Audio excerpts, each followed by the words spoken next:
লাশ খুঁজে বেড়াচ্ছেন। অনেকে হয়তো ধ্বংসস্তূপের মধ্যে চাপা পড়া সেই প্রিয়জনটাকে উদ্ধার করবার ব্যর্থ চেষ্টা করছেন।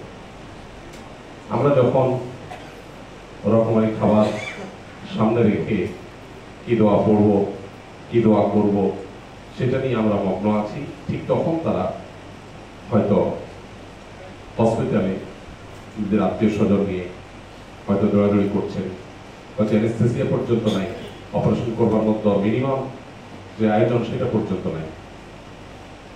আমরা যে দেশে বসবাস করছি, আমাদের প্রিয় স্বদেশে, আজকে গাজার মুসলমানদের রক্তচোষা, ফিলিস্তিনের মানুষের রক্তচোষা, সকাল বিকাল শিশুদের রক্ত দিয়ে যারা নাস্তা করে এবং খাবার খায়, নির্লজ্জভাবে যারা যুদ্ধবিরতি ভঙ্গ করে ঠিক 17ই রমজানকে নির্বাচন করে, ঐতিহাসিক বদর দিবসকে নির্বাচন করে ওই দিনের সাহরের সময় আঘাত, এটা পরিকল্পিত।